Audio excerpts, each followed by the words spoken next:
Press the bell icon on the YouTube app and never miss another update.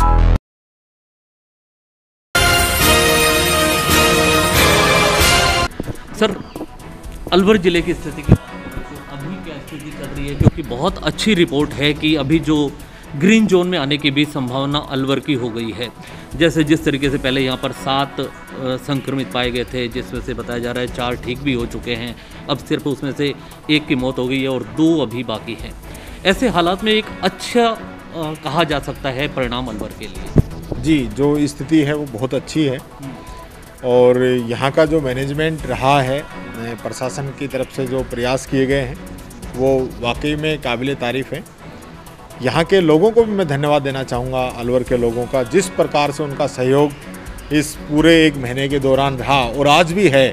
पहले दिन से जो सहयोग कर रहे हैं, चाहे लोगों को खाना पहुँचाने की बात हो, चाहे हॉस्पिटल के अंदर सहयोग करने की बात हो, चाहे लोगों को राशन किट पहुँचाने की बात हो, चाहे पशु पक्षियों के लिए भी चारे पाने की बात हो, लोगों ने बहुत बढ़ चढ़ के हिस्सा लिया है, जिसकी वजह से हमें प्रशासन को बहुत सहयोग मिला है। दूसरी जो हमारी जो स्थिति है, आज अलवर की बहुत अच्छी स्थिति है, लेकिन अलवर की जो लोकेशन कहें या आज जो भौगोलिक स्थिति है वो इधर दौसा से टच है, इधर भरतपुर से टच है, इधर हरियाणा से टच है, इधर झुंझुनू से बीच में थोड़ा हरियाणा का हिस्सा लगता है, बाकी झुंझुनू से टच है। इन सारे एरियो में कोरोना पॉजिटिव हैं और स्थिति बड़ी खतरनाक है। हम कहें कि भरतपुर में पिछले 8 दिन पहले, 10 दिन पहले बहुत अच्छी स्थिति थी, लेकिन एक साथ ही विस्फोट हुआ, 50 एक ही दिन में पेशेंट आ गए और उसके बाद लगातार कोरोना पॉजिटिव आ रहे हैं। तो ऐसी स्थिति नहीं बने, इसके लिए हमने पूरा प्रयास किया है। यहाँ लगभग 15,000 के आसपास लोगों को क्वारंटाइन और होम आइसोलेशन के अंदर रखा गया है।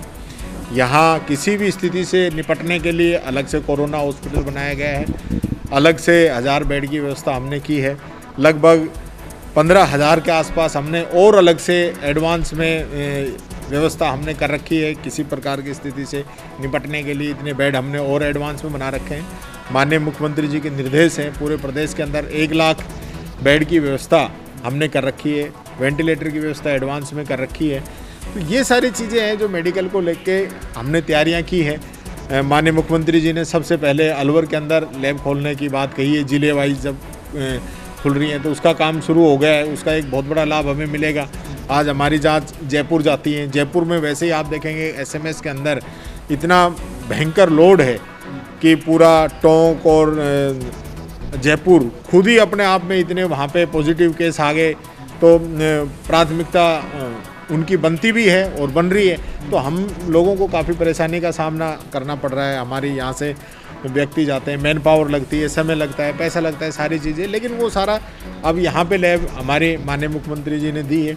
यहाँ पे हॉस्पिटल्स के अंदर भी बेड बढ़ाए हैं। आप देखेंगे मालाखेड़ा के अंदर, रामगढ़ के अंदर, थानागाजी के अंदर 20-20 बेड सरकार ने बढ़ाए हैं। डॉक्टर्स की भी पोस्टिंग दी है, नर्सिंग कर्मियों को पोस्टिंग अभी दे रहे हैं।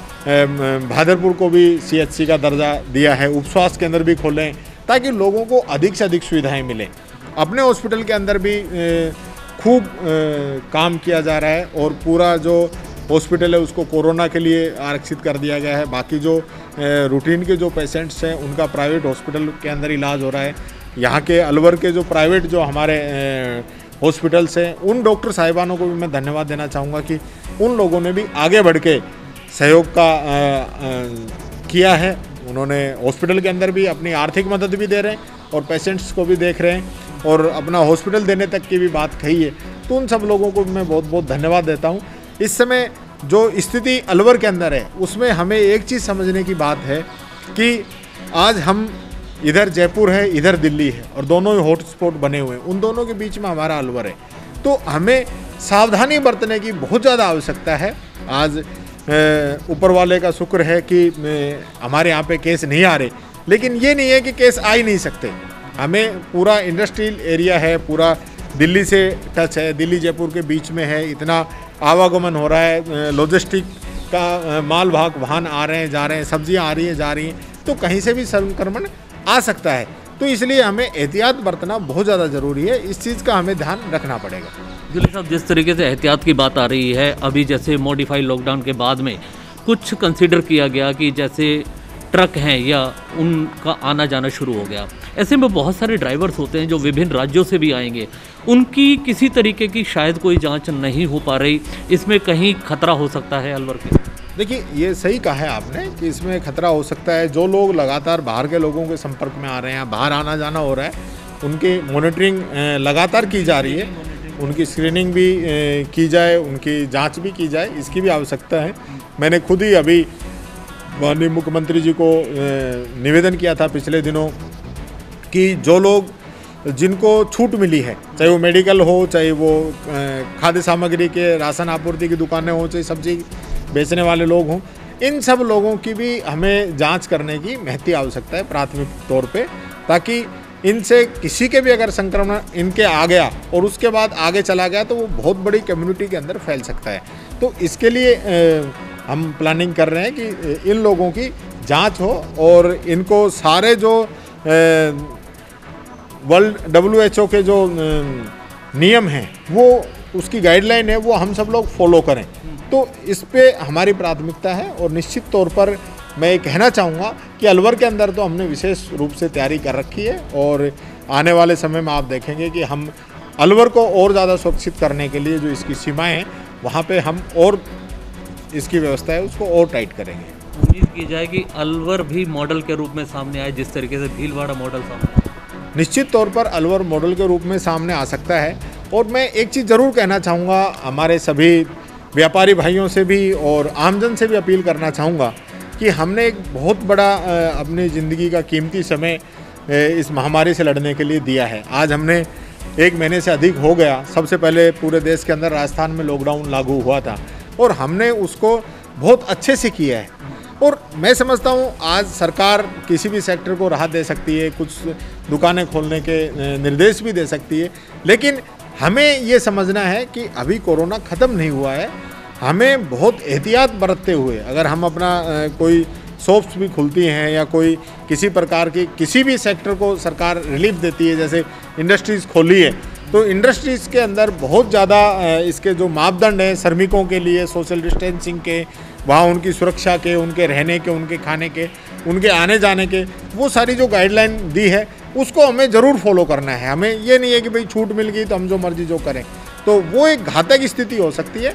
और इसमें सबसे बड़ा जो खतरा ये है कि इसमें पता नहीं कोरोना लेके कौन आएगा और वो जान किसकी लेके जाएगा। तो इसलिए हमें बहुत संभल के, हम इसका कोरोना का परिचालन हम नहीं करेंगे, हम उसको कहीं से लाके कहीं पे पहुंचा दें। इसलिए मैं सभी लोगों को, ख़ास तौर से पूरे हमारे अलवर के और पूरे प्रदेश के लोगों से अपील करना चाहूँगा कि हमें आज भी बहुत एहतियात बरतने की ज़रूरत है। आज जयपुर हम देखें तो 1000 के पास आंकड़ा जाने को है, 750 से ऊपर आंकड़ा वहाँ पे पहुँच गया है। बम्बई की बात करें तो ऐसा लग रहा है कि पूरी बम्बई की हवा में ही कोरोना फैल गया है। बड़े बड़े शहर, अगर हम वर्ल्ड की बात करें तो 2 लाख का आंकड़ा हम क्रॉस कर चुके हैं। अमेरिका जैसा जो अपने आप में एक शक्तिशाली देश है, वहाँ 50,000 से अधिक मौत हो चुकी है।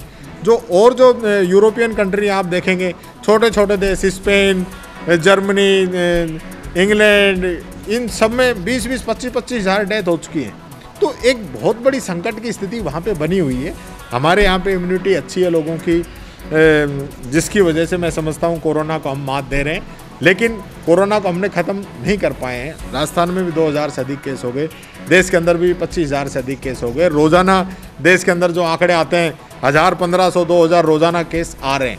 तो ये नहीं है कि कोरोना घटा है, कोरोना आज भी बढ़ रहा है। तो इसलिए हमें इन सब चीज़ों को ध्यान में रखते हुए, आने वाले समय की प्लानिंग करते हुए, बहुत ही एहतियात बरतते हुए हमें बाहर आना जाना या किसी भी प्रकार की बहुत ज़्यादा कोई स्थिति है तो ही बाहर निकले, नहीं घर रहें। ये मैं अपील आप सब लोगों से करना चाहूँगा। धन्यवाद जी। हम बताना चाहेंगे जिस तरीके से बात यहाँ श्रम मंत्री टीकाराम जूली ने कही है, उनका साफ तौर पर कहना है कि अभी कोरोना से जो जंग चल रही है उस पर काबू पाने के लिए एहतियात बरतना बेहद जरूरी है। Press the bell icon on the YouTube app and never miss another update.